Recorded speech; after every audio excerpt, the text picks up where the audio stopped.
তাহলে আজকে আমরা আরেকটা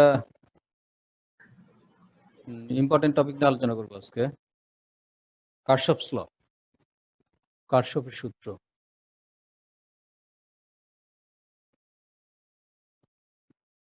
কারশফের সূত্র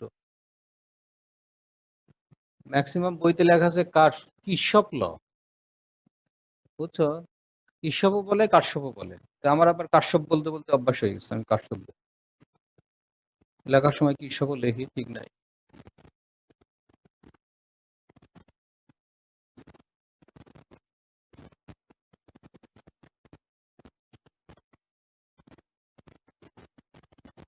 তো ওহমস ল আমরা ব্যবহার করছিলাম এর আগে। ওহমস লতে আমরা কি করছিলাম? ওহমস ল দিয়ে আমাদের সরল বর্তনী বা সিম্পল সার্কিট গুলো সমাধান করছিলাম বা বিশ্লেষণ করছিলাম আমরা হচ্ছে ওহমস ল দিয়ে। ওহমস ল সহজ ভাষায় মনে রাখতে হবে V = IR দিয়ে ওই সার্কিট গুলো বিশ্লেষণ করছিলাম। কিন্তু সার্কিট যদি কমপ্লেক্স হয়, কমপ্লেক্স সার্কিট, তাহলে সেই ক্ষেত্রে তোমার ওহমস ল ব্যবহার করে বিভিন্ন ব্রাঞ্চের মধ্য দিয়ে কি পরিমাণ কারেন্ট যাচ্ছে, অথবা দুই প্রান্তের ভোল্টেজ কত কোনো রোধের, এগুলো বের করা খুবই সময় সাপেক্ষ ব্যাপার, জটিল, শেষ পর্যন্ত মিলে না। এই সমস্যা সমাধানের জন্য বিজ্ঞানী কারশফ জটিল বর্তনীর বিশ্লেষণের জন্য দুইটা সূত্র দিলেন। সেই সূত্র হচ্ছে তোমার কারশফস ল বা কারশফের সূত্র। কারশফের সূত্র দুইটা আছে, দুইটা সূত্র, দুইটি। তাহলে কারশফের সূত্র কার জন্য? জটিল বর্তনী,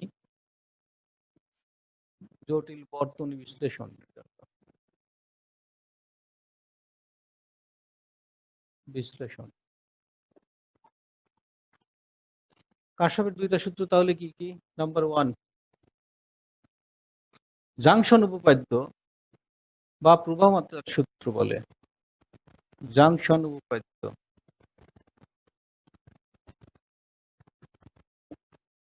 বা প্রবাহ মাত্রার সূত্র বলে।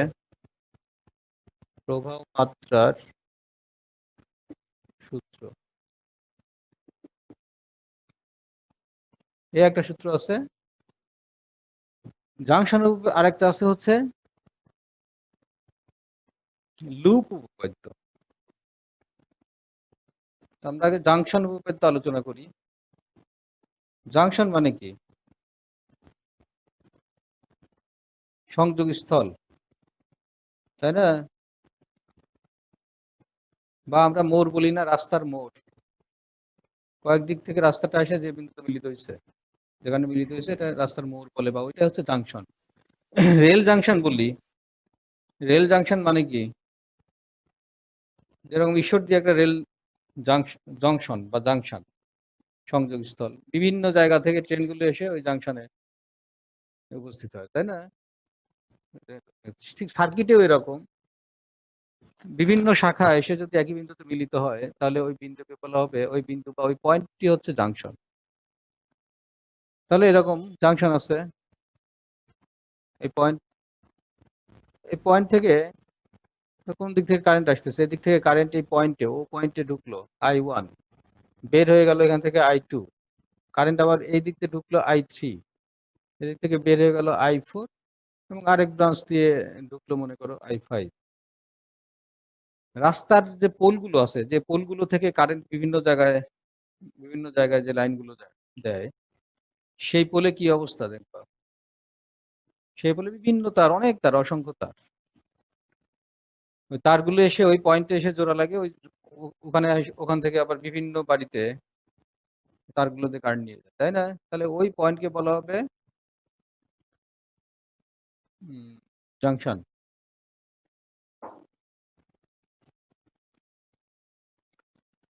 তাহলে এটা হচ্ছে আমাদের জাংশন। তারগুলো আছে, তার কোনো কোনো তার দিয়ে জাংশন জাংশনের দিকে বিদ্যুৎ আসতেছে, কোনো কোনো জায়গা দিয়ে জাংশন থেকে বের হয়ে যাচ্ছে কারেন্ট। ওই কারেন্টগুলো আমরা দেখলাম I1 I2 I3 I5 যতগুলো জাংশন আছে ততগুলো কারেন্ট আছে। তাহলে দেখো জাংশন উপপাদ্য বলতেছে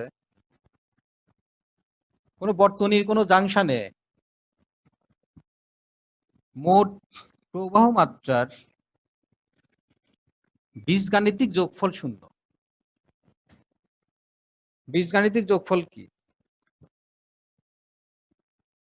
তার মানে এখানে আমাদের কি করতে হবে, দিক কনসিডারেশনে আনতে হবে, কারেন্টটা কোন দিক আসলো কোন দিক গেল। যদি জাংশন অভিমুখী হয়, জাংশনের দিকে যদি পজিটিভ ধরি, তাহলে জাংশন থেকে বের হয়ে যাচ্ছে তখন তাকে নেগেটিভ ধরবো, তাই না? তাহলে বীজগাণিতিক যোগফল যেহেতু বলছে, তাহলে I1 এর ক্ষেত্রে ওই জাংশন অভিমুখী হলে যদি আমরা পজিটিভ ধরি, তাহলে I1 কি? পজিটিভ। I2 কি? বাইরে আসতেছে, তাহলে নেগেটিভ। I3 কি? ভিতরে যাচ্ছে, তাহলে পজিটিভ। I4 কি? বাইরে আসছে, নেগেটিভ। আর I5 ভিতরে আসতেছে, পজিটিভ, ইকুয়াল টু 0। তাহলে আমরা দেখো এখানে দেখো একটা জিনিস পাওয়া যাচ্ছে, সেটা আমরা প্লাসগুলো এদিকেই রাখি, I1 plus I3 plus I5 equal to কত পাওয়া গেল? মাইনাসগুলো ওইদিকে পার করে দাও, I2 প্লাস I4। তাহলে এখান থেকে আমরা যেটা জানলাম সেটা হচ্ছে ইনকামিং কারেন্ট ওই জাংশন অভিমুখে যে কারেন্টগুলো আসতেছে সেই কারেন্টগুলোর যোগফল জাংশন থেকে যে কারেন্টগুলো বের হয়ে যাচ্ছে তাদের যোগফলের সমান হয়ে যাচ্ছে। That is incoming current towards that point is equal to outgoing current from that point. মানে ওই পয়েন্টের ইনকামিং কারেন্ট এবং আউটগোয়িং কারেন্ট সমান হবে। তাহলে মোট যোগফল কত হবে? মোট যোগফল হবে হচ্ছে তোমার 0। তাহলে এটাকে বলা হয় জাংশন উপপাদ্য। তাহলে কি হলো, কোনো জাংশন নে বা কোনো সংযোগ স্থলে মোট প্রবাহ মাত্রার বীজগাণিতিক যোগফল 0। এটা হচ্ছে আমাদের জাংশন উপপাদ্য। নাম্বার 2, লুপ উপপাদ্য।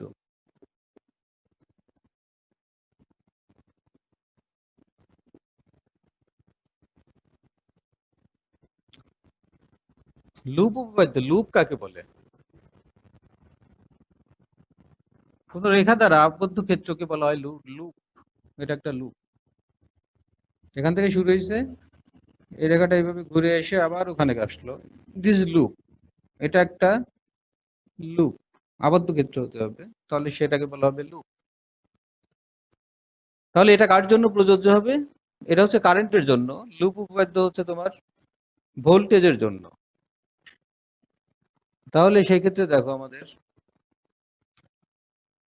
লুপ উপপাদ্য বলা হচ্ছে যে কোন জটিল বর্তনীর, কারশফের উপপাদ্য হচ্ছে জটিল বর্তনীর জন্য, কোন জটিল বর্তনীর জন্য। আর জটিল বর্তনী কাকে বলে? জটিল বর্তনী কাকে বলে? কারেন্ট যদি কোনো বর্তনীর বিভিন্ন শাখা দিয়ে বিভিন্ন মানের কারেন্ট যদি প্রবাহিত হয়, তাহলে তাকে বলা হবে কি বর্তনী? জটিল বর্তনী। সেখানে ওই বর্তনীর মধ্যে একাধিক রোধ থাকতে পারে, একাধিক সেলও থাকতে পারে, তাহলে এটাকে জটিল বর্তনী বলা যায়। কারেন্ট কারেন্ট বিভিন্ন ভাবে যাবে। এটা এদিকে আসলো ধরো, তাহলে এখান থেকে ধরলাম এটা E1 সেল, এটা হচ্ছে আমার E2 সেল। তাহলে E1 এ কারেন্ট যাচ্ছে মাইনাস টু প্লাস এদিকে যাচ্ছে, আর E2 তে যাচ্ছে মাইনাস টু প্লাস উপরের দিকে। This is R1 and this is R2। তাহলে কারেন্ট এদিকে যাবে, কারেন্ট এদিক দিয়ে ঘুরবে, ঘুরে এদিকে আসবে, এদিকে আসবে, আবার এদিকে চলে আসবে। তাহলে এটা হচ্ছে কারেন্টের ডিরেকশন। তাহলে এখান থেকে আবার কারেন্ট ভাগ হবে, এদিকে যাবে আবার এদিক দিয়ে আসবে। তাহলে দেখো এই বর্তনীর লুপ আছে কয়টা? যেহেতু আমরা বলতেছি লুপ উপপাদ্য, আর লুপ মানে হচ্ছে কোনো রেখা দ্বারা আবদ্ধ ক্ষেত্র যদি হয় তাহলে তাকে বলা হবে কি, লুপ। তাহলে সেই ক্ষেত্রে এখানে লুপ কয়টা আছে? এই একটা লুপ আছে, আমরা একটা নাম দিই, A B C D E F. তাহলে লুপ আছে আমার কয়টা? এই একটা। তাহলে এই লুপটা আমরা কমপ্লিট যদি করি তাহলে এখান থেকে আসে, এখান থেকে আসে, কারেন্টটা আমরা এইদিকে ধরলাম। তাহলে আমরা লুপটা আমাদের এইভাবে দেখানো হয়। লুপের আবার ঘূর্ণন আছে, লুপটা এদিকেও ঘুরতে পারে অথবা এদিকেও ঘুরতে পারে, যেদিকে খুশি। আমি এই দিকে নিলাম যে এই লুপটা হচ্ছে এদিকে, দ্যাট ইজ লুপের নামটা কি? এই লুপের নাম কি? ওই লুপের নাম হচ্ছে আমরা বলতে পারি B A F E B. যেটাকে আমরা মনে করলাম লুপ ওয়ান। তাহলে এখানে লুপ ওয়ান এর নামটা কি? এর নামটা হচ্ছে, এখান থেকে যদি আমরা শুরু করি বা এখান থেকে করো, A A F E B A, A F E B A. আবার ধরো এখানে একটা লুপ আছে, লুপ আছে না? তাহলে এটাকে আমরা বলতে পারি কি, B E D C B. Loop two কত? B E D C B. যে পয়েন্ট থেকে শুরু হবে, বি থেকে শুরু হচ্ছে, আবার বি তে আসে ঠেকতে হবে, তাহলে একটা লুপ কমপ্লিট হবে। এটা হচ্ছে সার্কিটের লুপ। এবং আরেকটা লুপ আছে, আমি যদি মাঝখানের বি তারটা আছে, বি তারটা খুলে দেই, আচ্ছা বির মাঝখানে আরেকটা এই দাও, রোদ দেই আমরা, আরেকটা রোদ, আরেকটা এটা R3 দিলাম। তাহলে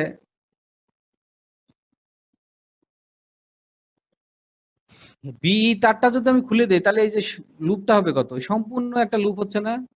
সম্পূর্ণ লুপ হচ্ছে। বি মনে করো নাই তারটা, তাহলে লুপটা হবে কত? এ এফ ডি সি এ। তাহলে এখানে লুপ আছে কয়টা? লুপ দেখা যাচ্ছে না, আচ্ছা। তাহলে এই দুটাই লুপ ধরো। তাহলে লুপ উপপাদ্য বলতেছে যে কোন জটিল বর্তনীর বিভিন্ন লুপের মধ্য দিয়ে, বিভিন্ন লুপের মধ্যে অবস্থিত রোধসমূহের মধ্য দিয়ে সংশ্লিষ্ট কারেন্ট, প্রবাহিত কারেন্টের গুণফল। তাহলে এদিকে যদি I1 কারেন্ট যায়, এদিকে এদিকে R1 দিয়ে ধরো I1 পরিমাণ কারেন্ট যাচ্ছে, আর এদিক দিয়ে R2 তে যাচ্ছে তোমার কত কারেন্ট? I2 পরিমাণ কারেন্ট। এবং R3 তে যাচ্ছে তোমার কত কারেন্ট? I3 current. তাহলে দেখো কোন লুপের মধ্য দিয়ে, লুপের মধ্যে, লুপটা কত আমার? লুপ ওয়ানে কত? লুপ ওয়ান, লুপের মধ্য দিয়ে, তাহলে এই লুপের মধ্য দিয়ে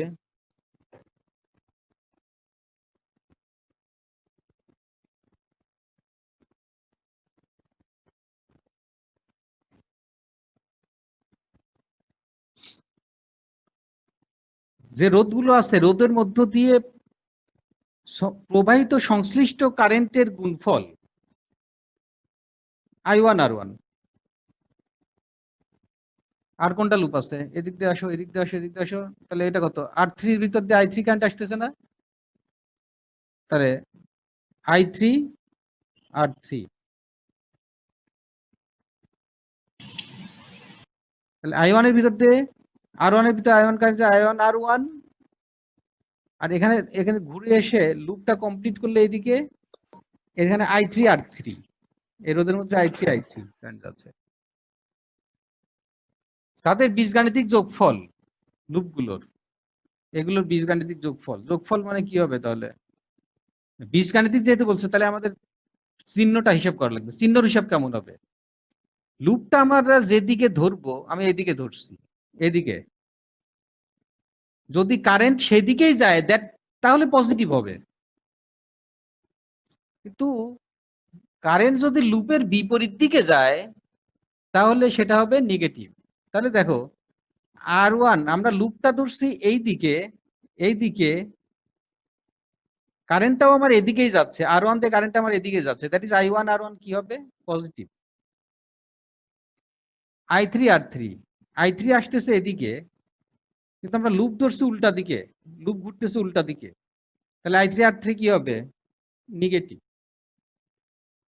এটা কার সমান হবে?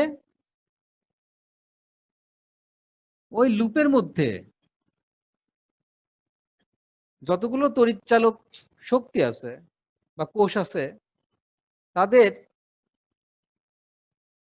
বীজগাণিতিক যোগফলের সমান। কিন্তু আমার আছে একটা E1 এই লুপের ভিতরে, দ্যাট ইজ এটা সমান হবে হচ্ছে E1। এখন কারেন্ট আমার যাচ্ছে কোন দিকে দেখো, এই ব্যাটারির ভিতর কারেন্ট যাচ্ছে কিন্তু মাইনাস টু প্লাস এই দিকে, কিন্তু ব্যাটারির লুপটা কোন দিকে? এইদিকে, এই লুপটা এদিকে, কিন্তু ব্যাটারির ভিতর কারেন্ট যাচ্ছে এইদিকে, তার মানে এটা মাইনাস হবে। বিপরীত দিকে যদি যায় লুপটা, তাহলে কারেন্ট যেদিকে যাচ্ছে তার বিপরীতে যদি লুপ হয় তাহলে মাইনাস, আর কারেন্ট যেদিকে যাচ্ছে সেদিকেই যদি লুপটা হয় তাহলে প্লাস। তাহলে এখানে দেখো আমরা একটা ইকুয়েশন পেলাম এরকম এখান থেকে। লুপ টুর জন্য আমরা দেখি কি হয়। লুপ টুর জন্য কি হচ্ছে, এখানে এখানে কয়টা রোধ আছে? একটা দুইটা, তাহলে R2 এর ভিতর দিয়ে কোনটা যাচ্ছে? I2। তাহলে লুপ আমরা এদিকে ধরছি বামাবর্তী, এবং I2 ওই দিকেই যাচ্ছে R2 এর ভিতর দিয়ে, this is plus I2 R2। I3 R3 এদিকেই যাচ্ছে, R3 এর ভিতর দিয়ে কারেন্ট এদিকে যাচ্ছে, লুপ আমার এদিকেই, প্লাস I3 R3। তাহলে যতগুলো রোধ ছিল তাদের তাদের মধ্য দিয়ে প্রবাহিত সংশ্লিষ্ট কারেন্টের গুণফলের সমষ্টি হয়ে গেল কার সমান হবে? ওই লুপে অবস্থিত তড়িৎ কোষগুলোর তড়িৎচালক শক্তির সমষ্টির সমান। তাহলে এখানে কি আছে? E2 আছে, লুপ আমার যাচ্ছে এদিকে, E2 কারেন্টও যাচ্ছে এদিকে একই দিকে, দ্যাট ইজ প্লাস E2। এটা হচ্ছে আমাদের লুপ উপপাদ্য। তাহলে এখান থেকে দেখো, এইভাবে আমরা এই সার্কিটে যদি এইভাবে লুপগুলো ধরি, কয়টা লুপ আছে? একটা লুপ, দুইটা লুপ, আর এইটা মাঝখানে তুলে দিলে আরেকটা লুপ হবে। ওই লুপটাও যদি আমরা ক্যালকুলেশন করি এখানে লিখি, তাহলে এই তিনটা মিলে ক্যালকুলেশন করলে এখান থেকে আমরা I1 I2 I3 এই সব মানগুলো পাবো, দ্যাট ইজ সমীকরণ পাওয়া যাবে। ওই সমীকরণগুলো সমাধান করলে আমরা সমাধান করলেই ওই রোধগুলোর মধ্য দিয়ে কি পরিমাণ কারেন্ট যাচ্ছে সেগুলো আমরা ইজিলি বের করতে পারবো কারশফস ল ইউজ করে বা লুপ উপপাদ্য ব্যবহার করে। তাহলে দেখো, স্যার লুপ 1 টা আরেকবার একটু বুঝিয়ে দেন তো। তাহলে লুপ উপপাদ্যের মূল মূল কথায় আসো। কোন জটিল বর্তনী মানে যে বর্তনীর বিভিন্ন শাখার মধ্য দিয়ে বিভিন্ন প্রকার বিভিন্ন মানের কারেন্ট প্রবাহিত হয় তাকে বলে জটিল বর্তনী। আচ্ছা, এখন লুপ মানে আমাদের লুপটা আগে বুঝতে হবে। লুপটা কি?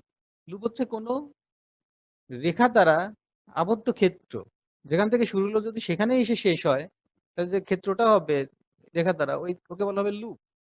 যেরকম তুমি আংটি পরে আছো, আংটি একটা লুপ, বৃত্তাকার লুপ। আচ্ছা, তাহলে আমাদের লুপ সিলেকশন করতে হবে আগে। তাহলে লুপ কয়টা আছে এখানে দেখতে হবে। এখানে দেখো, এই যে লুপ, এই একটা লুপ আছে, এই একটা লুপ আছে, আর মাঝখানেরটা তুলে দিলে কল্পনা করো সব মিলে একটা লুপ হবে। এজন্য একে বলা হচ্ছে লুপ উপপাদ্য। আমরা লুপ নিয়েই কাজ করব। লুপ উপপাদ্য, তাহলে এই উপপাদ্য কি বললো?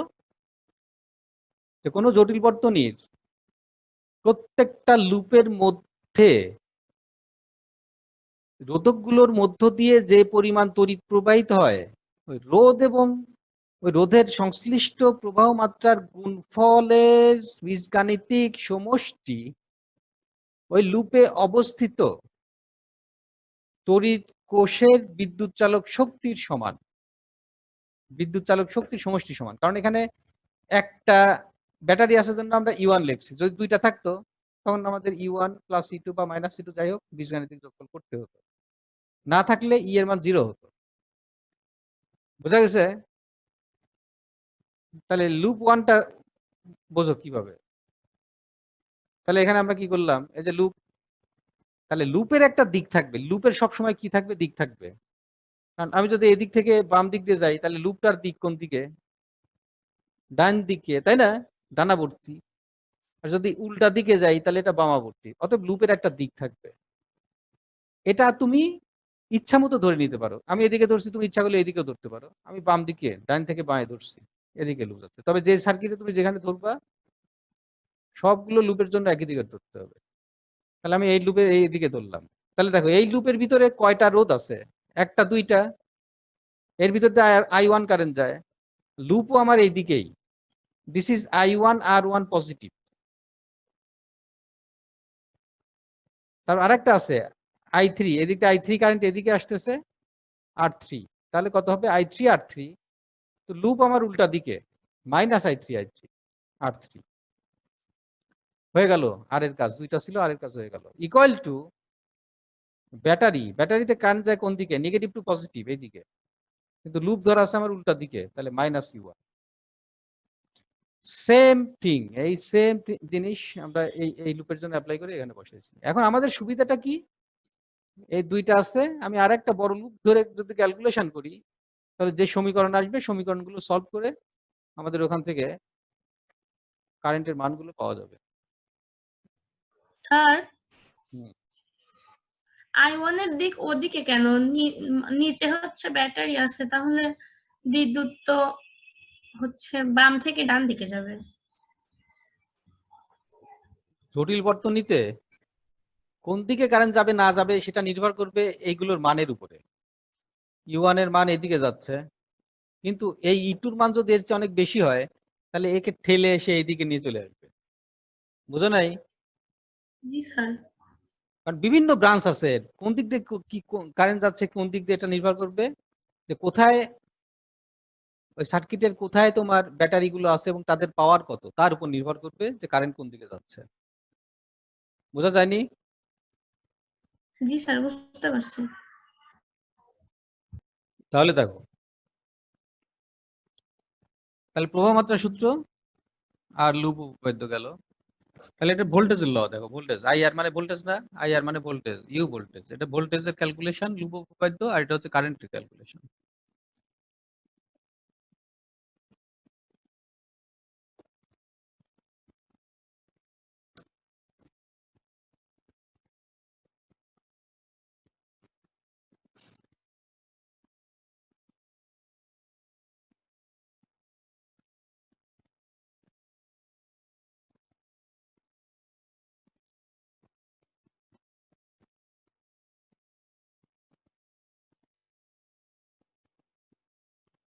এটা একটা সার্কিট, বৈদ্যুতিক সার্কিটের একটা অংশ।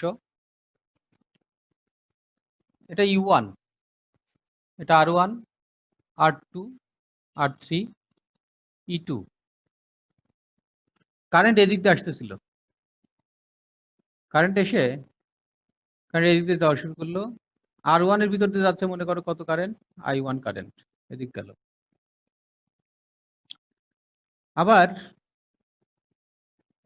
I1 এর ভিতর দিয়ে কারেন্ট গেল এদিকে, আর E2 এর মধ্যে দিয়ে কারেন্ট গেল এই দিক দিয়ে। দ্যাট ইজ E2 এর মধ্যে দিয়ে কারেন্ট এদিক দিয়ে যায়, আর R3 এর ভিতর দিয়ে কারেন্ট এদিকে যাবে I3। আর E2 এর কারেন্টটা এদিক -2 প্লাস এদিকে যাবে, আর এখানে -2 প্লাস E2 যাবে এদিকে।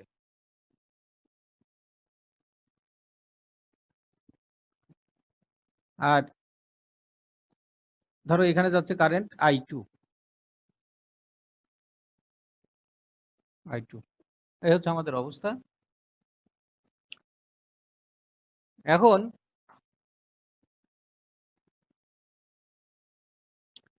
আমরা এখানে একটা লুপ আছে, এই লুপের মধ্যে লুপ উপপাদ্য ব্যবহার করব।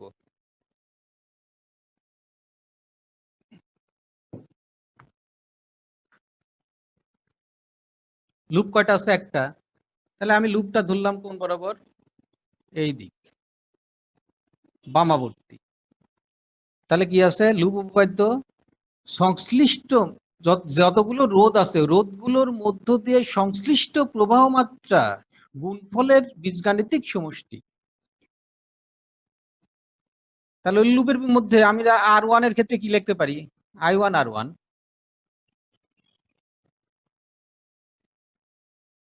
লুপ আমার এদিকেই কিন্তু কারেন্ট যাচ্ছে এদিকে, মাইনাস I1 R1।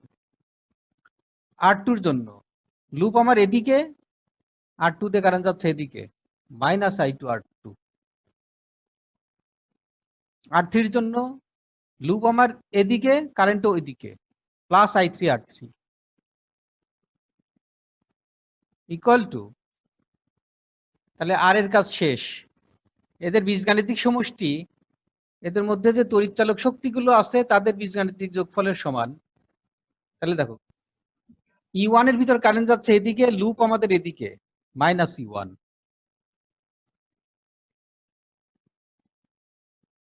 এদিকে লুপ ওইদিকে, E2 ও ওইদিকে, E2 কারেন্টও যাচ্ছে ওইদিকে, তাহলে ওটা প্লাস হবে, প্লাস E2।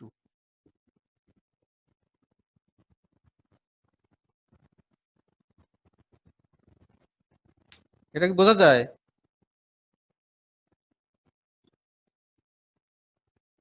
হুম,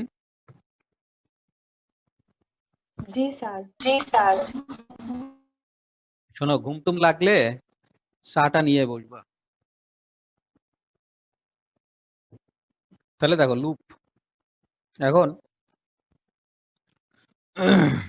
তাহলে এখান থেকে যদি সব মানগুলো দেওয়া থাকে, মানগুলো দেওয়া থাকলে আমরা এখান থেকে অন্যান্য মানগুলো ক্যালকুলেশন করব। আমরা জাস্ট একটা লুপ নিয়ে বুঝালাম যে কিভাবে লুপ উপপাদ্য আমরা অ্যাপ্লাই করব। ঠিক আছে? এখন যদি আমি এখানে মনে করলাম তোমার আই কারেন্ট যাচ্ছে, আই সব কারেন্ট এদিক দিয়ে ঢুকে, এদিক দিয়ে ঢুকে ঢুকে সব কারেন্ট একসাথে হয়ে এদিক দিয়ে আই কারেন্ট চলে গেল। তাহলে এটা আমাদের একটা জাংশন, একটা সংযোগ স্থল।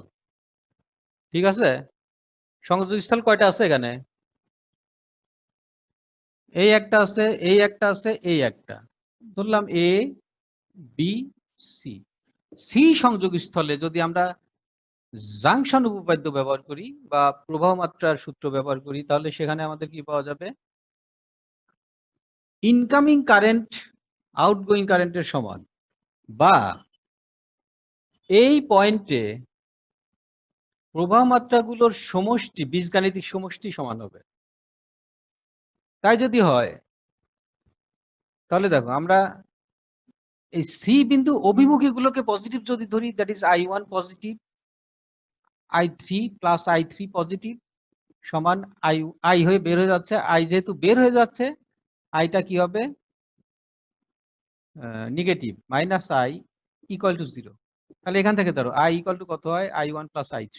তাহলে দেখো আউটগোয়িং কারেন্ট ইনকামিং কারেন্ট দ্বয়ের যোগফলের সমান।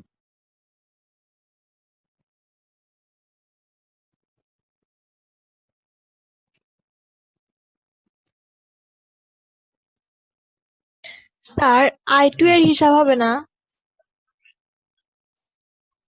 না, এই জাংশনে তো I2 নাই। এই জাংশনে কি I2 আসছে? এই জাংশন বা সংযোগ স্থলে যে কারেন্ট গুলো আসবে এবং বের হয়ে যাবে তাদের বীজগাণিতিক সমষ্টি শূন্য হবে। I3 তো এদিক যাচ্ছে, আমাদের এখানে আসতেছে কত? I3, ও I2 তো এদিকে যাচ্ছে, I3 আসছে এখানে, আর I1 আসছে, আর I বের হয়ে যাচ্ছে। তাহলে আমরা কোন তিনটা ক্যালকুলেশন করবো জাংশনে? I1, I3, I। আমি যদি এই জি জাংশনের স্যার, কথা বুঝতে বলি, পারছি। তাহলে তুমি এখানে যা আসবে তাই।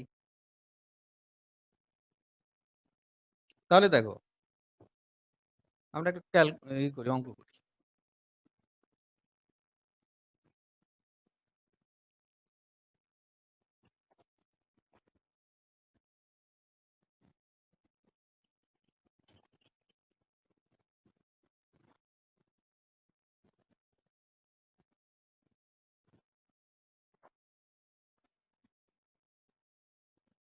এটা আর, এটা হচ্ছে E1, এটা হচ্ছে E2, this is E1, E2। এর ইন্টারনাল রেজিস্ট্যান্স দেওয়া আছে R1, ইন্টারনাল রেজিস্ট্যান্স R2।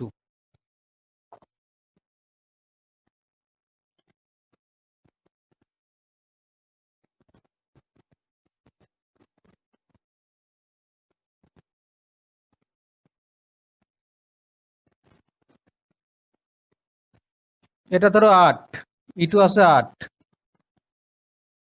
এখানে ঘিজিমিজি হয়ে যাবে। তাহলে এদিক দিয়ে কারেন্ট আসবে, এদিক দিয়ে I1 কারেন্ট আসলে ধরো, এদিক দিয়ে কোন কারেন্ট আসবে? I2 কারেন্ট আসবে, এদিক দিয়ে যাবে, এদিক দিয়ে যাবে, তাহলে এদিক দিয়ে I1 বের হবে, এদিক দিয়ে I2 বের হবে, হয়ে এদিক দিয়ে যাবে হচ্ছে I হয়ে বের হয়ে চলে যাবে, গিয়ে আবার সে এদিকে আসবে, এদিক দিয়ে আসে যেদিক দিয়ে খুশি যাক এদিকে। তাহলে এখানে আমাদের ধরো R1 আর সমান আছে 12 ওহম, এই আর এর মান আছে 12 ওহম, 12 ওহম। U1 এর মান আছে হচ্ছে তোমার 12 ভোল্ট। R1 U1 আর R1 আছে হচ্ছে তোমার 6 ওহম, E2 আছে হচ্ছে তোমার 8 ওহম ধরো, সরি 8 ভোল্ট ধরো, আর R2 আছে সমান তোমার হচ্ছে 4 ওহম।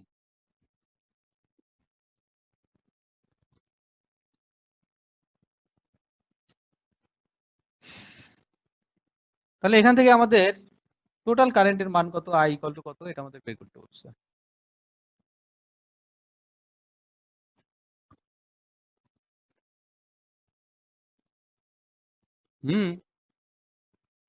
তাহলে আমরা কারশফস ল ইউজ করি। এখানে লুপ আছে, কয়টা লুপ আছে? লুপ কয়টা আছে ওখানে? স্যার 3টা। 3টা লুপ আছে। তো অনেক ক্ষেত্রে আমাদের 3টা লুপ ব্যবহার করাও লাগে না, 2টা লুপেই হয়ে যায়। সেক্ষেত্রে আমাদের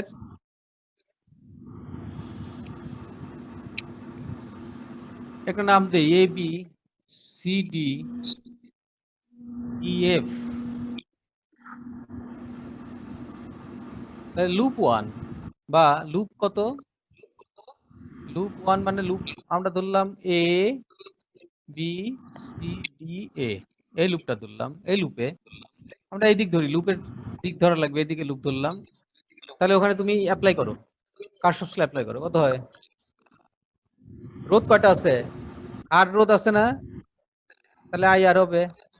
আই আরটা কি হবে? লুপ এদিকে ধরছি, আই আর ওদিকে, মাইনাস আই আর। আর এই ছোট আর ইন্টারনাল রেজিস্ট্যান্স, কিন্তু এর ক্ষেত্রেও তো আমাদের আই আরটা হবে।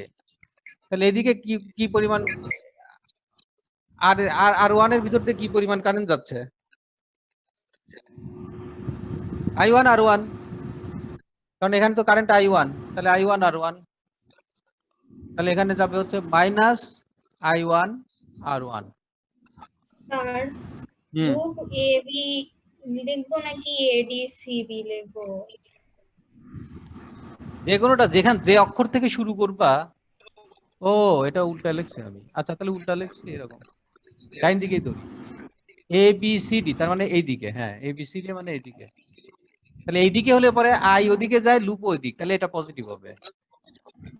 এবারে ঘুরে আসে এইদিকে যাবে, তার মানে I1 R1, কারেন্ট এদিক যায় R1 দিয়ে, লুপ এদিকে, তাহলে এটাও পজিটিভ হবে। দুইটা আর এর কাজগুলো হয়ে গেল। এখন ই এর কাজ, ই এর ভিতর থেকে কারেন্ট এদিকে যাচ্ছে, আমরা লুপটা ওইদিকে ধরছি, তাহলে E1 পজিটিভ, তাই না? এই একটা সমীকরণ হলো। আরেকটা লুপ ধরো, এই লুপটা আমরা ধরি, এই লুপ, এই লুপ ধরলে কি হবে? লুপ, কার অডিও যেন অন করা আছে, মিউট করো, আওয়াজ হচ্ছে। DCFED, DCFED, এই লুপে কি অবস্থা হবে? এই লুপের ক্ষেত্রে আমরা কয়টা আর আছে? এই আরও আছে, আবার এই আরও আছে। আমরা ডিসি এই দিকে ধরছিল, তাহলে ওই দিকে ধরলে আমাদের কি হচ্ছে? কারেন্ট আসতেছে আমার এদিকে, লুপ ধরছে ওইদিকে, মাইনাস I1 R1। লুপ আমার এদিকে আসছে, কারেন্ট এদিকে আসছে, অতএব এটা plus I2 R2 equal to, আর এর কাজ হয়ে গেল, E1 এর কাজ আর E2 এর কাজ। E1 এর অভিমুখ এদিকে, লুপ ওইদিকে, this is minus E1। E2 এর ক্ষেত্রে লুপ এদিকে, E2 এর মধ্যে কারেন্ট এদিকে যায়, প্লাস E2।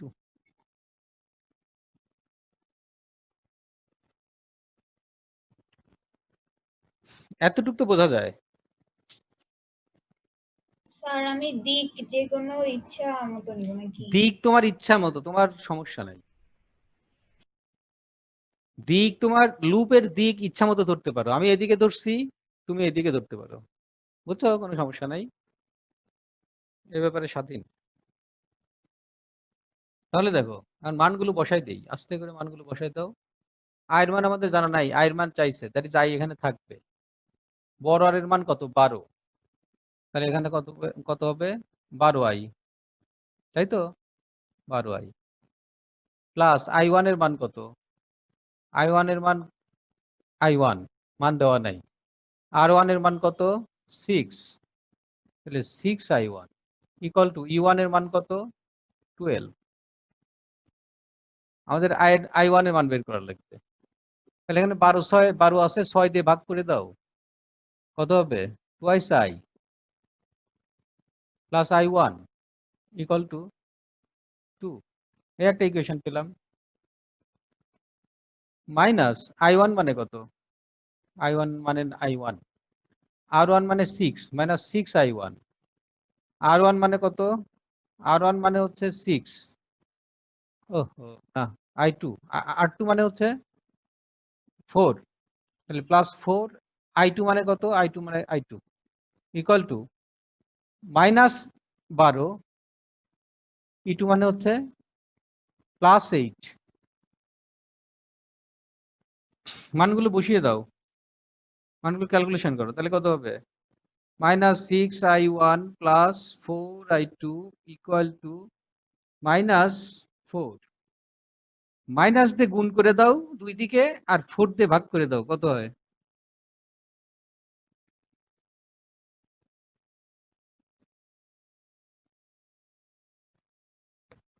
দুই দিয়ে ভাগ করো। ডি বিন্দুতে i equal to i1 plus i2, এই মানটা আমরা এখানে যদি বসিয়ে দেই তাহলে কি হয় দেখো, 2i মানে i1 plus i2 plus i1 equal to 2। তাহলে এখানে কি হচ্ছে? 2i1 i1, তাহলে 3i1 plus 2i2 equal to 2।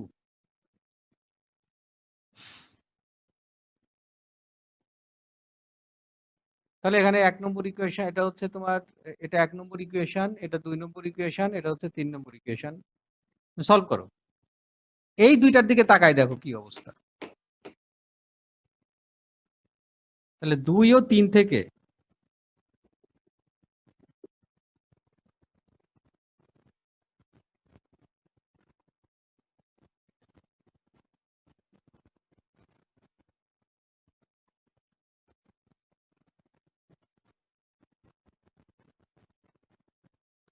দুই তিন থেকে যদি আমরা দুইটা জাস্ট যোগ করে দেই তাহলে কি হবে? এই যে এটা আর এটা কেটে যাবে যোগ করলে, তাহলে 2 প্লাস 3 করলে এই দুইটা কেটে গিয়ে 3i1 আর 3i1, 7i1 সমান 2 এ 2 এ 5। তাহলে i1 সমান কত? 4 ডিভাইডেড বাই 6, 2/3, 2/3 মানে 0.67 অ্যাম্পিয়ার i1 পাওয়া গেল।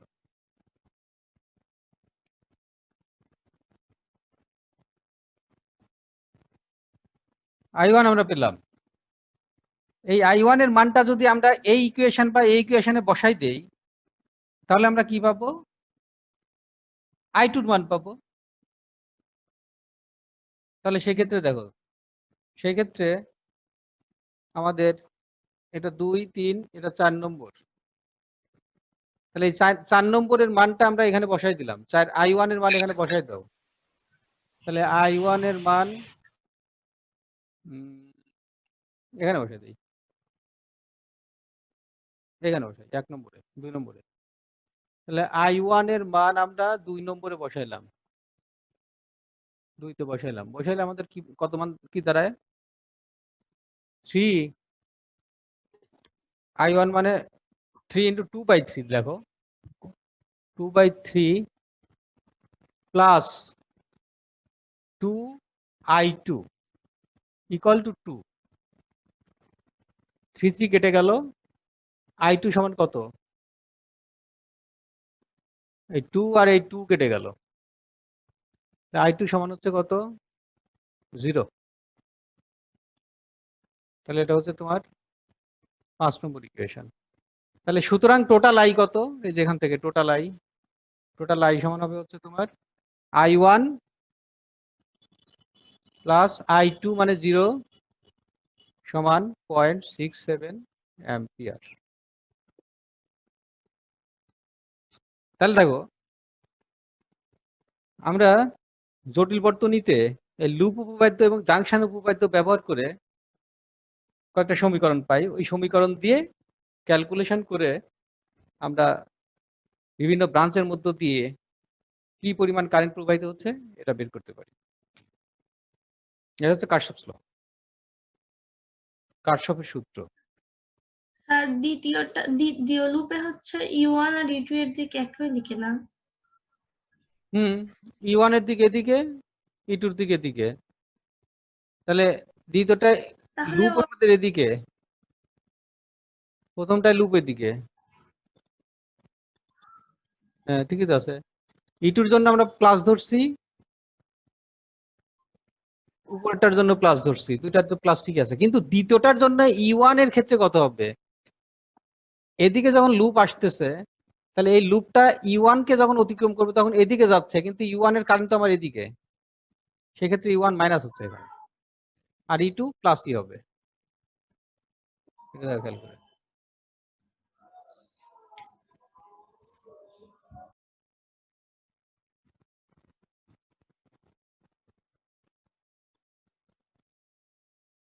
তাহলে এটা সমস্যা নাই তো কারো স্যার E1 আর E2 তো একই দিকে তড়িৎ প্রবাহিত হচ্ছে E1 E2 তে একই দিকে তড়িৎ প্রবাহিত হচ্ছে এটা ঠিক আছে আমাদের E1 E2 যে প্লাস আর মাইনাস হবে কখন আমরা প্লাস মাইনাস দিব আমরা যে লুপটা ধরছি সেই লুপটা কোন দিকে লুপটা যাচ্ছে কোন দিকে তাহলে এই লুপের জন্য E2 এই লুপের জন্য লুপ যাচ্ছে এইদিকে আর এই E1 এ কারেন্ট কোন দিকে যাচ্ছে বিপরীত দিকে যাচ্ছে না তাহলে E1 এর হ্যাঁ। জন্য মাইনাস এটা দ্বিতীয় সমীকরণে আর E2 এদিকে যাচ্ছে কারেন্ট লুপটাও এদিকে যাচ্ছে E2 এর জন্য পজিটিভ নাকি তাও বোঝা যায় না জি স্যার বুঝতে পারছি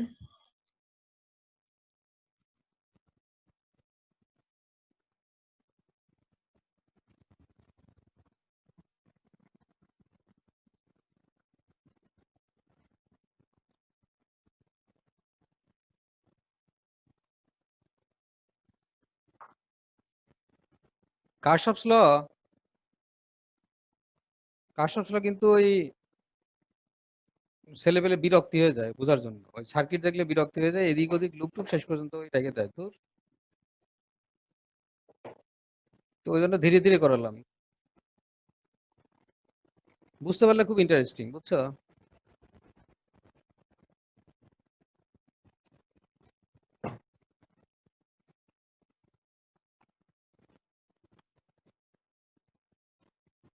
কারশফস লর অঙ্ক আছে কারশফস ল আছে নাকি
এই কার্শফস ল এই বইতে উদাহরণের ভিতরে কয়েকটা অঙ্ক আছে, বুঝছো? ওগুলো একটু দেখে নিও।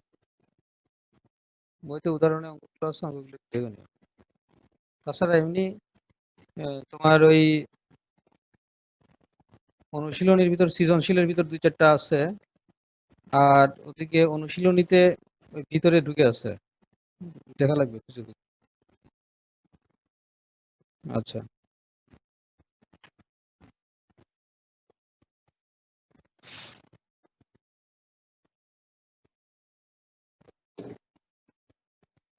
কার্শফস লর প্রয়োগ, কার্শফের সূত্র প্রয়োগ যেখানে প্রয়োগ করা হবে তার নাম হচ্ছে হুইটস্টোন।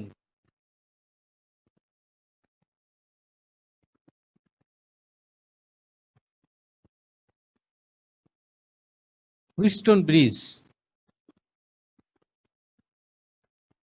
ওই সার্কিটের নাম হচ্ছে হুইটস্টোন ব্রিজ। হুইটস্টোন ব্রিজ, যে সার্কিট আমরা ব্যবহার করব এই কার্শফস লটা, তার নাম হচ্ছে হুইটস্টোন ব্রিজ। হুইটস্টোন ব্রিজটা এরকম একটা চতুর্ভুজাকৃতি সার্কিট, তার প্রত্যেকটা বাহুতে, দ্যাট ইজ 4টা বাহুতে 4টা রোধ আছে, একটা P Q R S, P Q R S 4টা রোধ আছে এভাবে। তার বিপরীত 2 প্রান্তে একটা গ্যালভানোমিটার থাকে, জি, গ্যালভানোমিটার। ওই গ্যালভানোমিটারের রোধ হচ্ছে জি, আর অন্য 2 প্রান্ত ব্যাটারি বা কানেকশন দেওয়া থাকে, ব্যাটারি কানেকশন দেওয়া থাকে ই। এখানে চাবি আছে আর কি, চাবি দিলেও কোনো যায় আসে না, না দিলেও কোনো যায় আসে না, চাবি আছে। এই সার্কিটের নাম হুইটস্টোন ব্রিজ, একটা ব্রিজ হয়ে গেছে, বুঝছো? ব্রিজের মতো দেখা যাচ্ছে।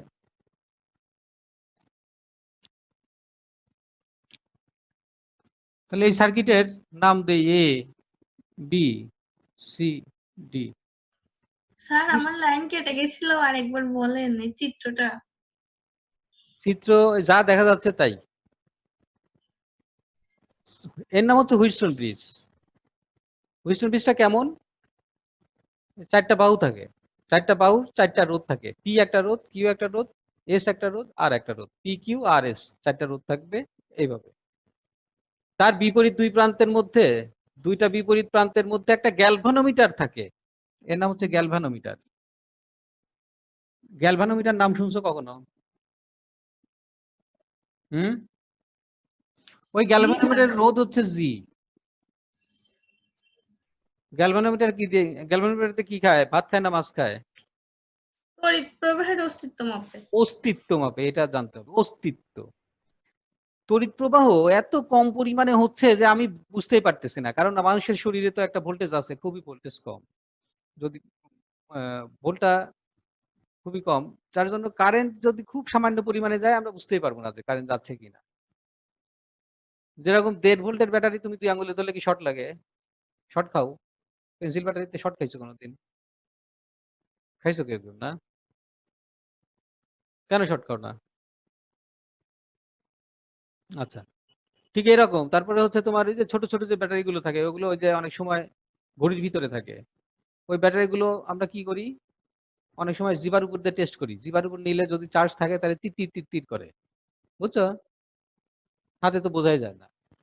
তাহলে সার্কিটের ভিতর দিয়ে যদি সামান্য পরিমাণ বিদ্যুৎ প্রবাহিত হয়, খুবই সামান্য পরিমাণ, ওই গ্যালভানোমিটারের কাঁটা থাকে এরকম, গ্যালভানোমিটারটা এরকম কিন্তু, দেখছো না যে এরকম একটা বক্স থাকে, এরকম দাগ কাটা থাকে, এটা ধরো 0 আছে, দাগ কাটা থাকে, আর এখানে একটা কাঁটা থাকে, কাঁটা লাগানো থাকে। যখন এর ভিতর দিয়ে কারেন্ট যায়, ভিতর দিয়ে কারেন্ট যায়, তখন এই কাঁটাটা কি করে, যত কম পরিমাণ কারেন্টই যাক না কেন সে তখন ডিফ্লেকশন দেয়, এবং সাথে সাথে কত অ্যাম্পিয়ার কারেন্ট যাচ্ছে সেটাও সে বলে দেয়। যদি ডিফ্লেকশন না দেয়, জিরোতেই থাকে কাঁটাটা, তার মানে বুঝতে হবে কোনো কারেন্ট যাচ্ছে নাই তার দিয়ে। যদি সামান্য পরিমাণও যায় কারেন্ট তাহলেই সে ডিফ্লেকশন দিবে, তার মানে সে তড়িৎ প্রবাহের অস্তিত্ব নির্ণয় করতেছে। তড়িৎ প্রবাহিত হচ্ছে কিনা তা নির্ণয় করতেছে গ্যালভানোমিটার, তার রোধ জি। স্যার আমরা হাত দিলে বুঝি না কেন? ওই যে বললেন ঘড়ি, ব্যাটারি।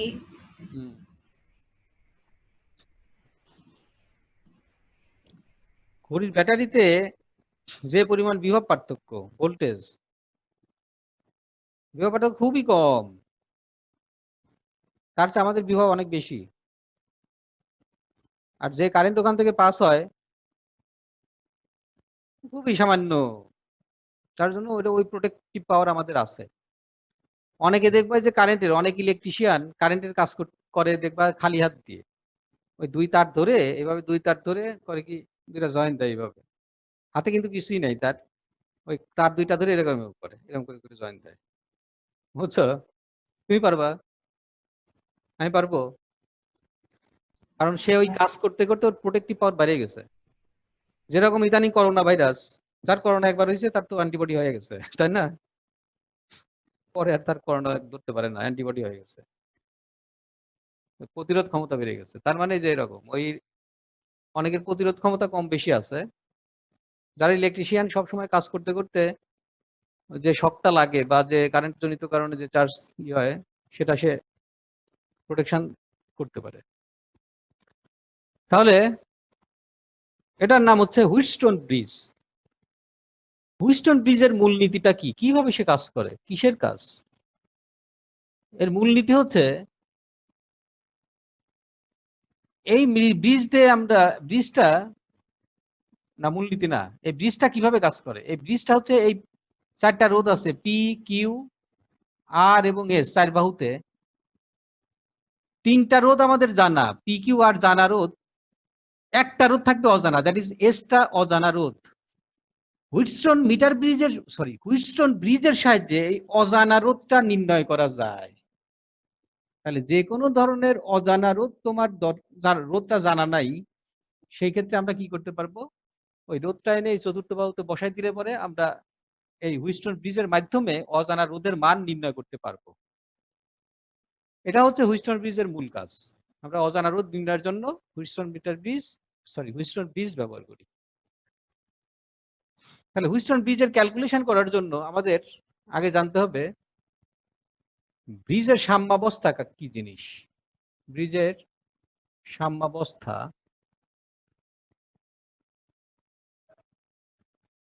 ব্রিজের সাম্যাবস্থা হচ্ছে কারেন্ট, দেখো পি দিয়ে এই রোদ দিয়ে যখন কারেন্ট যাচ্ছে, মনে করলাম I1 পরিমাণ কারেন্ট যাচ্ছে, আর এখানে ব্যাটারিতে যে কারেন্ট আসতেছে এদিকে যাচ্ছে, এটা হচ্ছে I পরিমাণ কারেন্ট আসতেছে। তাহলে কারেন্ট এখানে গিয়ে ভাগ হয়ে যাবে,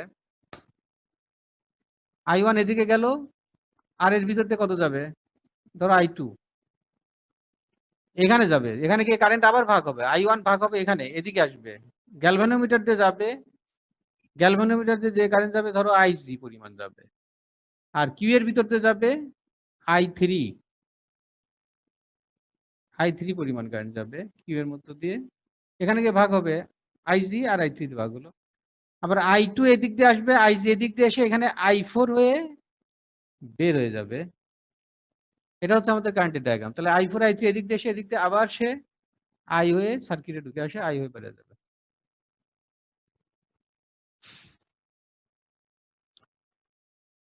তাহলে দেখো এই কারেন্ট যখন বি বিন্দুতে যাবে, বি থেকে ভাগ হবে I3, কিউতে যাবে I3, আর গ্যালভানোমিটার দিয়ে IG যাবে, যেহেতু গ্যালভানোমিটার কারেন্ট IG। এখন আমরা পি কিউ আর এস এই চারটা রোধ এমন ভাবে বসাবো এখানে যাতে বি আর ডি বিন্দুর বিভব এক হয়ে যায়। আর বি আর ভি বিন্দুর বিভব যদি এক হয়ে যায় তাহলে কারেন্ট কি এদিকে যাবে?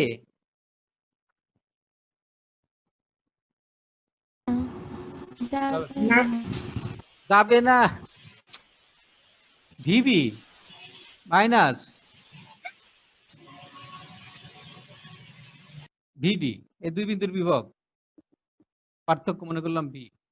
তাহলে বি থেকে ডি তে কারেন্ট কখন যাবে? যদি বিভব পার্থক্য থাকে তাহলে যাবে, যদি ভিবি আর ভিডি সমান হয়ে যায় তাহলে এই দুইটা কেটে কত হবে? 0। তাহলে বি আর ডি বিন্দুর বিভব পার্থক্য যদি 0 হয় বিভব পার্থক্য নাই, তাহলে কি কারেন্ট যাবে? কারেন্ট যাবে না। সেই ক্ষেত্রে আইজি সমান কত হবে? 0 হবে। এই যখন এই দুইটা বিন্দুর বিভব একই হয়ে যাবে তখন গ্যালভানোমিটার দিয়ে কোনো কারেন্ট যাবে না। কারেন্টটা কোন দিকে যাবে? এদিক দিয়ে গিয়ে এদিক দিয়েই যাবে, এদিক থেকে এদিক যাবে, এদিক দিয়ে কারেন্ট যাবে না। ব্রিজের ওই অবস্থাকে বলা হয় ব্রিজের সাম্যাবস্থা। দ্যাট ইজ কখন? যখন আইজি 0। দ্যাট ইজ ওই হুইটস্টোন ব্রিজের 4টা রোধ পিকিউ আর এস এমন ভাবে সংযোজন করা হয়, যদি করা হয় যে গ্যালভানোমিটার দিয়ে কোনো কারেন্ট, গ্যালভানোমিটারের মধ্য দিয়ে কোনো কারেন্ট প্রবাহিত হয় না। গ্যালভানোমিটার দিয়ে যদি কোনো কারেন্ট প্রবাহিত না হয়, ওই অবস্থাকে বলা হবে ব্রিজের সাম্যাবস্থা। তাহলে ব্রিজের সাম্যাবস্থাটা কি হলো? এটা বোঝা গেল। তাহলে এখন আমরা সাম্যাবস্থার শর্ত, আমাদের এখান থেকে যেটা বের করতে হবে, ওই ব্রিজের সাম্যাবস্থার শর্ত কি, শর্তটা কি, আমরা পিকিউআরএসটা কিভাবে এখানে পিকিউআরএসটা কিভাবে লাগালে আমাদের আইজি 0 হবে, এর শর্তটা কি? এই শর্ত আমাদের এখন বের করতে হবে। কি দিয়ে? With the help of Kirchhoff's law. Kirchhoff's law use করে। দেখো এখানে লুপ হয়ে গেছে, এই একটা লুপ, এই একটা লুপ, নিচে একটা লুপ, এই দুটো তুলে দিলে আর একটা হয়, অনেক লুপ হয়। লুপগুলো ধরে ধরে আমাদের ক্যালকুলেশন গুলো করা লাগবে। তাহলে ক্যালকুলেশন করি। এখানে দেখো আই সমান কত? এ বিন্দুতে, এ বিন্দুতে জাংশন সূত্র ব্যবহার করো। এ বিন্দুতে আই সমান কত? I1 প্লাস I2, 1 নম্বর ইকুয়েশন। বি বিন্দুতে কত? I1 সমান I3 প্লাস IG। I1 সমান হচ্ছে I3 প্লাস IG। কিন্তু ব্রিজের যদি সাম্যাবস্থা থাকে, ব্রিজটা যদি সাম্যাবস্থায় থাকে, তাহলে IG এর মান কত হয়? 0 হয়। দ্যাট ইজ এখান থেকে আমরা পাবো I1 সমান I3। ব্রিজটা তো সাম্যাবস্থায় আছে, যেহেতু আমরা সাম্যাবস্থার শর্ত বের করব, তাহলে আগে ধরে নেই যে সাম্যাবস্থা, আইজি 0 ধরে নিলাম। তো এখন আমরা দেখবো যে পি কিউ আর এস এর ভিতরে ইয়েটা রিলেশনটা কি। এজন্য আইজি 0, I1 সমান I3, I1 যা I3 তাই। That is equation number 2। D বিন্দুতে কত হয়? ডি বিন্দুতে কত? I2 equal to I2 plus IG। I2 আর IG এই বিন্দুতে আসতেছে, that is I2 plus IG equal to I4। I4 এ বেড়ে যাচ্ছে। সাম্যাবস্থার জন্য IG 0, তাহলে এখানে কত হবে? এখানে কত হচ্ছে? I2 equal to I4. This is equation number 3.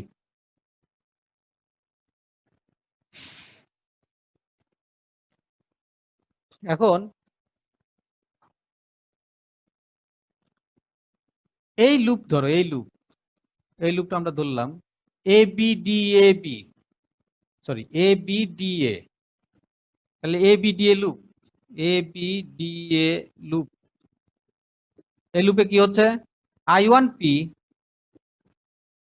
মানে IR, লুপ ওই দিক যাচ্ছে, I1 ও কারেন্টের ভিতরে ওই দিক যাচ্ছে। I1P এদিকে আসতেছে, লুপ এদিকে, প্লাস IG গ্যালভানোমিটার রোধ G, IGG, আর এখানে আর আছে একটা, এখানে I2 কারেন্ট যাচ্ছে, তাহলে লুপ আমার ওইদিকে যাচ্ছে, আই আসতেছে এদিক, মাইনাস I2R ইকুয়াল টু, এখানে কোনো ব্যাটারি আছে, সেল আছে না, E0, দ্যাট ইজ এটা ইকুয়াল টু 0। কিন্তু সাম্যাবস্থা ধরে নিছি আমরা, দ্যাট ইজ IG এর মান 0। তাহলে IG এর মান যদি 0 হয়, এই ইকুয়েশনটা কেমন করে লিখতে পারি আমরা? I1 বাই I2 সমান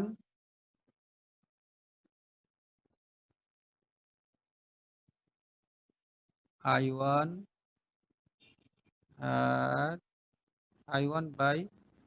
by I2 equal to R by T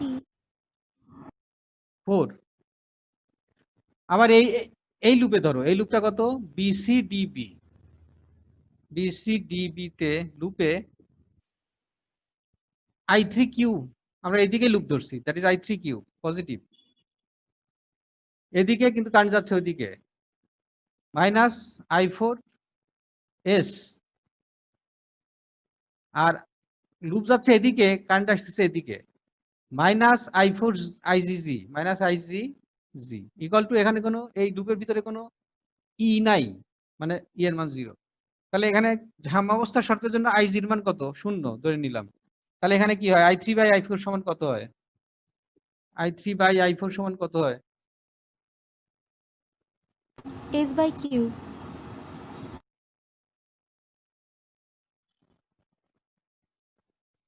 কত হয়? I3/I4 S/Q, S/Q। This is equation number 5। কিন্তু এখানে দেখো I1 আমরা বের করে রাখছি, I1 I3 এর সমান, I1 I3 এর সমান I2 I4 এর সমান। তাহলে I1 I3 এর সমান I2 I4 এর সমান। তার মানে এই ইকুয়েশনটাকে আমরা কি লিখতে পারি? I3 এর সমান I1, I3 সমান I1 মানে I1 লিখতে পারি, আর I4 সমান হচ্ছে I2, I4 কে I2 লেখা যায় equal to S/Q, 6 number equation. তাহলে এই ইকুয়েশন আর এই ইকুয়েশন 4 আর 6 কম্পেয়ার করো। তাহলে কম্পেয়ারিং ইকুয়েশন 4 and 5 কত লেখা যায়? তাহলে এই দুটো সমান যেহেতু, তাহলে R/P সমান লেখা যায় S/Q, দ্যাট ইজ R/P সমান S/Q। তাহলে এটা কি লেখা যায়?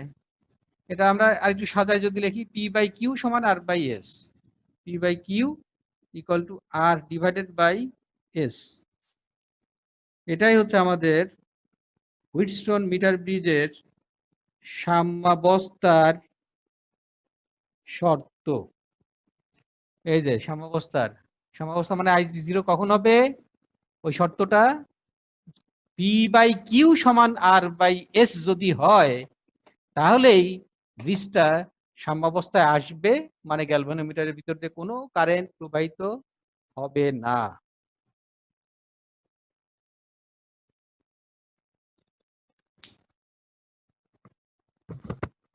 ঠিক আছে?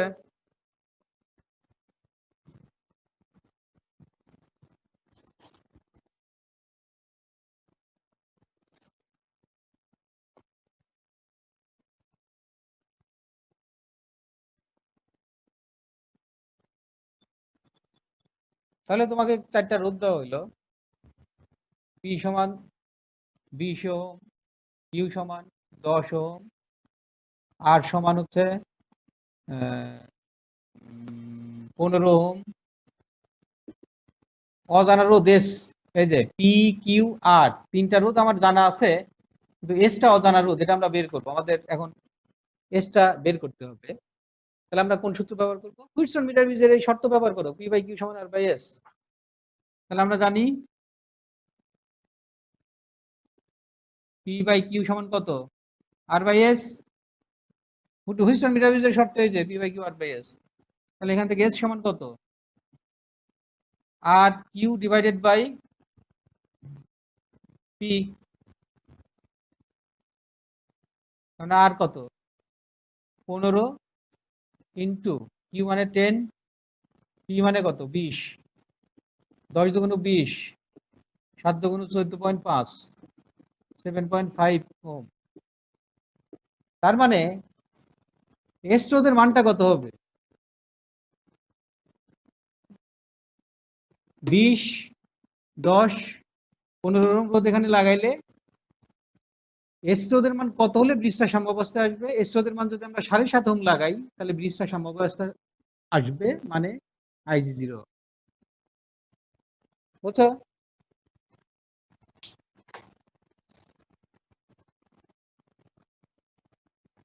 স্যার, হুম, অঙ্ক করার সময় শুধু ওই সূত্রটাই ব্যবহার করতে হবে? হ্যাঁ, ওই শর্ত দিয়ে সূত্রটা ব্যবহার করতে হবে। কারণ আমাদের মূল কাজে যে এটা কাজটা কি? কাজটা হচ্ছে অজানা রোধ নির্ণয়। তাহলে অজানা রোধ নির্ণয়ের মানে কি? গ্যালভানোমিটারের রোধ, গ্যালভানোমিটার দিয়ে প্রবাহিত কারেন্ট শূন্য করা লাগবে। শূন্য করলে আমাদের P/Q সমান R/S আছে। তাহলে এই সূত্রের ভিতর বসায় এস এর মানটা, আমরা এস এর ভ্যালুটা কত, এখান থেকে আমরা এস এর ভ্যালুটা পেতে হবে। স্যার, আমি যদি আপনি যেভাবে PQRS ধরছেন ওইভাবে না ধরি, তখন তো এর অঙ্কের উত্তর আলাদা হয়ে যাবে। হ্যাঁ, তার সিস্টেম আছে। এটা হলো সবচেয়ে সহজ সিস্টেম। আমি যে থিওরি করালাম, জাস্ট আমি বোঝাতে চেষ্টা করতেছি যে এইভাবে থাকলে হ্যাঁ। আমি এসটা বের করে ফেলতে পারবো। হ্যাঁ, যাই থাক, অঙ্কের উত্তর তো আলাদা হবেই। যখন পি এর মান তুমি, আমি যা ধরছি, তুমি যদি আলাদা ধরো তাহলে এস এর মান আলাদা হবে, কিন্তু একটা মান তো পাওয়া যাবে নাকি? আমার না, 7.5 আলাদা না। আপনি যে পাশে পি কিউ আর এস ধরছেন, আমি আর এ কি এস এর ওই পাশে আর এস কে আর এখানে আনলে তো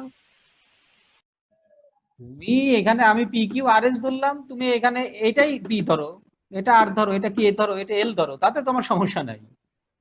আমার মূল ব্যাপার হচ্ছে এই যে এই তিনটা রোধ জানা থাকা লাগবে, আর এটা অজানা, এটা আমরা বের করবো। এখন আমি ধরছি এটা এস, তুমি এস না ধরো, গ্রিক চিহ্ন ধরো, আলফা আর ধরো। ওটা কি 4 নম্বর রোধ হবে? মানে হ্যাঁ, রোধের সিকোয়েন্স কিভাবে দিব? 1 2 3 4 এই সিকোয়েন্স কিভাবে দিব? এই যে এদিক থেকে শুরু করবা, পি কিউ আর এস, এইভাবে। ও সিকোয়েন্সও আরটা হচ্ছে 3 নম্বর রোধ। সিকোয়েন্সও কোনো ফ্যাক্টর না এখানে, সিকোয়েন্সও কোনো ফ্যাক্টর না। ফ্যাক্টরটা হচ্ছে এই তিনটা বাহু আমাদের রোধ থাকা লাগবে। এখন আমাদের ক্যালকুলেশনের সুবিধার জন্য, বোঝার জন্য আমরা পি কিউ আর এস এভাবে ধরে নিছি। বোঝা গেছে কি? তুমি উল্টাপাল্টাও ধরতে পারো, সমস্যা নাই তো। সবসময় 4টা রোধই থাকবে। 4টা ছাড়া কয়টা রোধ থাকবে? থিওরিতে 4টা রোধই থাকবে, কিন্তু আমরা এর পরের দিন আরেকটু জটিল অঙ্ক যখন করতে যাব, তখন দেখবো যে এই এস এর এখানে আর দুই একটা প্যারালালও একটা সংযোগ করা হতে পারে, অথবা সিরিজও সংযোগ করা হতে পারে। তখন সিস্টেমটা এর পরের দিন বুঝবা। তবে আজকে ওই থিওরি সহ এটা তুমি জানিয়ে রাখো যে এই ঘটনাটা। বোঝা গেছে কি? এখন এইখানে ধরো একটা রোধ আছে, আচ্ছা, এখন ঘটনা হচ্ছে যে ওই রোধের সাথে 4টা রোধই দেওয়া আছে। আমি বলি, দাঁড়াও, এখন কত প্রশ্ন উঠলোই। 4টা রোধই দেওয়া আছে। এখন এস এর মান দেওয়া আছে তোমার 10 ওহম, 6 ওহম দেওয়া আছে, 4টা রোধই দেওয়া আছে। বোঝো নাই? 4টা রোধই দেওয়া আছে। এখন বললো যে ব্রিজটা সাম্যাবস্থায় আসার জন্য চতুর্থ বাহুতে কি পরিমাণ রোধ লাগাতে হবে। তখন তুমি কি করবা? তখন আমাকে তারপরেও এস এর মানটা বের করে নিতে হবে, যে সাম্যাবস্থায় আসার জন্য এস এর মান যাই থাকুক এখানে, সেটা ফ্যাক্টর না। ফ্যাক্টরটা হচ্ছে এস এর মানটা কত হওয়া উচিত ছিল। আমাদের এই অঙ্ক অনুযায়ী এস এর মান কত হওয়া উচিত? 7.5। আমাদের আছে কত? কত আছে এখানে?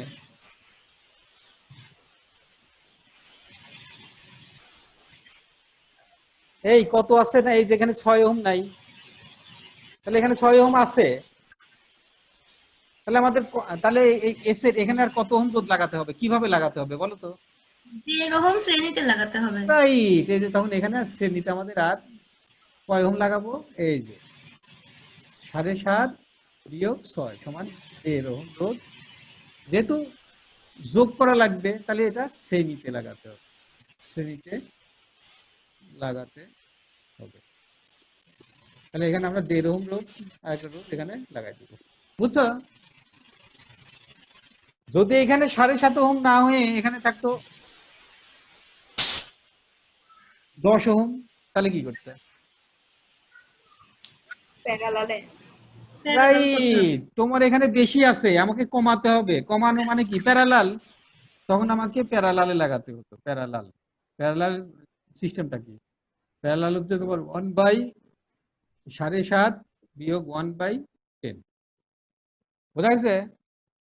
তাহলে এটা ক্যালকুলেশন করো, এটা কত হয়? এসপি প্যারালাল লাগাতে হবে। তাহলে রোধ যদি কম এখানে বেশি থাকে, যা বের হবে সাম্যাবস্থার জন্য যা বের হবে তার চেয়ে যদি এখানে বেশি থাকে তাহলে প্যারালাল, আর তার চেয়ে যদি কম থাকে তাহলে সিরিজ, যোগ করে দিলে হবে। তাহলে এটা ক্যালকুলেশন করলে কত হয়? এসপি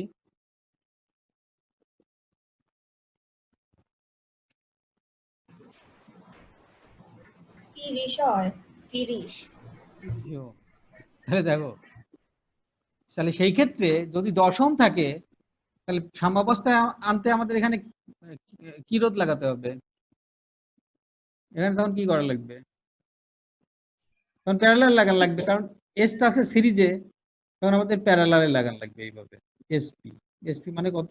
এই যে, তাহলে আমরা বলবো 30 ওহম রোধ ওই চতুর্থ বাহুর সাথে প্যারালালে লাগাতে হবে। এই তো হয়ে গেল, হুইসটন ব্রিজ শেষ।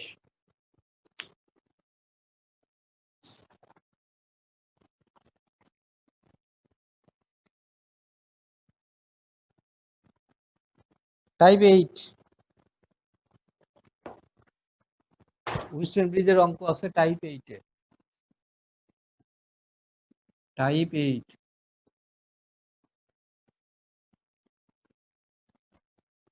হুইসটন ব্রিজের অঙ্ক টাইপ 8 এ আছে, এগুলো করবা।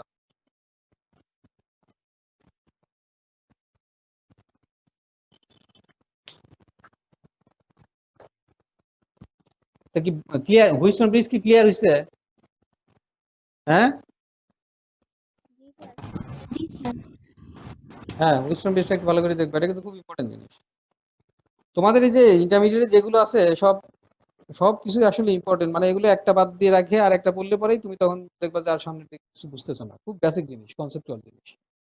যখন তুমি হাই লেভেলে পড়তে যাবা, ইউনিভার্সিটি বা ইঞ্জিনিয়ারিং বা যেখানে যাও, মেডিকেলে একটু এগুলো কম আছে, তারপরেও তোমার মেডিকেলে যেসব যন্ত্রপাতি এখন আবিষ্কার হচ্ছে ওগুলো সব ফিজিক্সে, তখন এগুলো দেখা লাগে ইলেকট্রিক্যাল। তো এখন তখন যা বিপাকে পড়ে যাবে, কারণ এগুলো যদি মাঝে মাঝে বাদ দাও আবার সমস্যা হচ্ছে ভর্তি পরীক্ষার সময় আরেক গ্যালজাম পাকবে, কিন্তু তখন গিয়ে দেখবা যে এগুলো করা যাচ্ছে না। যার জন্য যেভাবে পড়াচ্ছি মোটামুটি সিরিয়ালি সুন্দর করে বুঝে রাখবা, খুব বেশি করে পড়ানো হচ্ছে না। তো ঠিক আছে, তাহলে ভালো থাকো সবাই, দেখা হবে ইনশাআল্লাহ। আল্লাহ হাফেজ। স্যার আসসালামু আলাইকুম। ওয়ালাইকুম আসসালাম। আসসালামু আলাইকুম। আসসালামু আলাইকুম। স্যার আসসালামু আলাইকুম। আসসালামু আলাইকুম।